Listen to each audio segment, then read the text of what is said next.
Oui, merci. Merci. C'est difficile de passer après vous.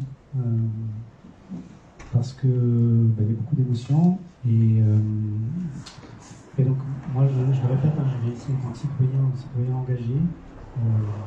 Ma parole, ma présence n'engage pas mon institut ni le GIEC.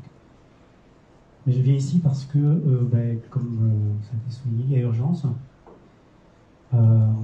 Et parce qu'aussi, je viens apporter mon soutien, beaucoup de respect, d'admiration par rapport au combat que vous menez et au niveau d'action que vous menez. Je viens aussi parce que ce projet, il est vraiment emblématique d'un monde qu'on ne veut plus. Si on veut viser un monde qui est habitable pour tous et qui est résilient au changement climatique.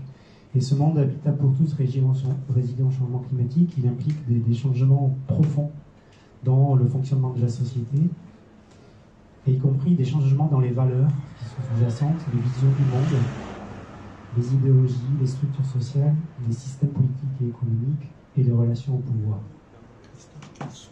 Cette phrase-là, elle n'est pas de moi. Elle est écrite noir sur blanc dans le rapport du GIEC. Et quand on regarde ce projet, en fait, il va à l'encontre totale de tous les points qui sont dans cette phrase. Changement dans le fonctionnement de la société, bon, on est complètement dans la continuité. Changement des valeurs sous-jacentes, on est complètement dans les visions de développement des années 80. Des idéologies, je pense qu'en présence de tous les chiffres objectifs et de toutes les évaluations qui ont été faites, on est dans un cadre idéologique aujourd'hui dans la construction de cette autoroute. Les systèmes politiques et économiques, dans la continuité également. Et pour faire écho aussi à ce que tu disais, les relations au pouvoir, dans le sens où un monde résilient au changement climatique implique des nouvelles relations au pouvoir et des nouvelles prises, manières de prendre des décisions. Et donc vous portez ces valeurs-là également. Ce que dit le rapport du GIEC, dans la transformation qui sera nécessaire, en transformation qui se fera, subie ou choisie, autant qu'elle soit choisie. Le GIEC donne un cadre, il n'est pas prescriptif, mais il donne un cadre. Et il donne un cadre d'action qui se résume par un triptyque ou un tétraptyque, j'en rajoute toujours un quatrième. Le premier, c'est réduire. Et avec réduire, il y a le mot ralentir. Donc, gagner 10 minutes sur un trajet, c'est incompatible avec le cadre de changement de transformation de société qui est nécessaire. Il nous dit en deuxième, transformer. Transformer, ça veut dire aussi remplacer.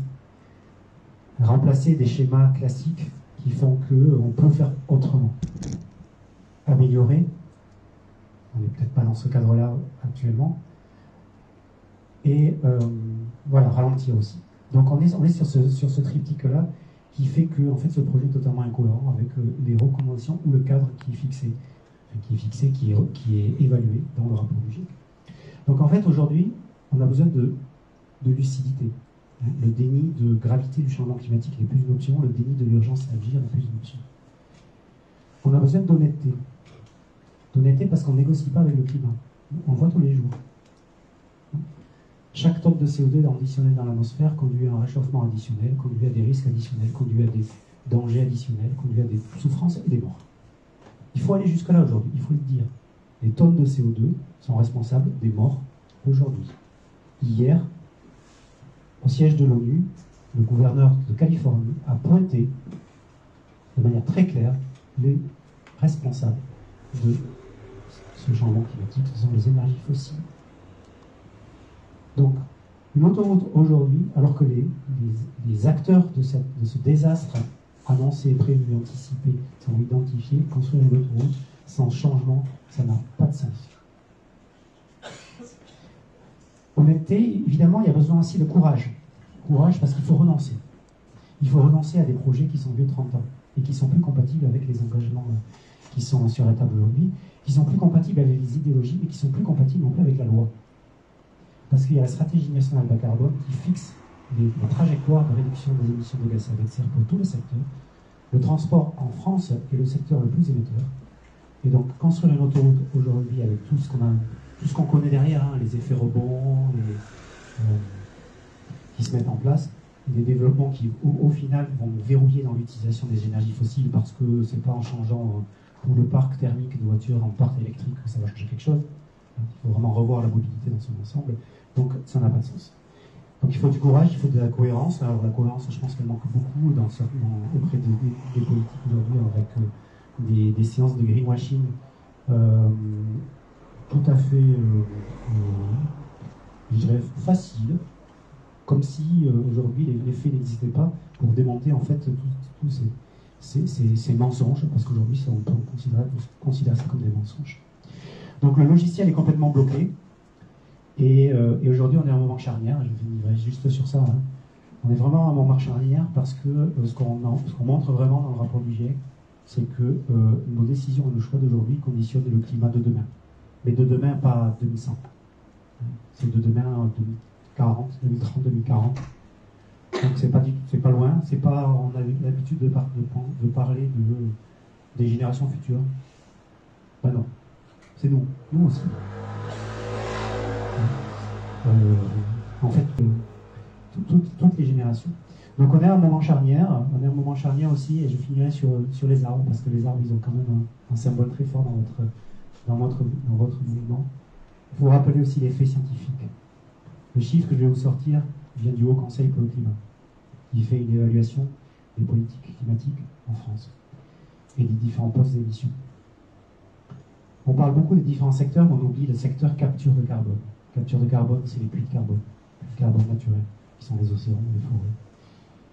En France, il y a 10 ans, le puits de carbone, c'est-à-dire vraiment l'absorption de carbone par les forêts, les prairies, l'ensemble du système vivant, était de 50 millions de tonnes équivalent CO2. L'année dernière, il était à peu près 20 millions de tonnes. C'est-à-dire qu'en 10 ans, on va faire 5 ans, en 10 ans, l'efficacité des puits de carbone en France a été diminuée de 50%. Et quand on parle de compensation d'arbres aujourd'hui en présence de ces chiffres-là, c'est complètement, ça n'a pas de sens.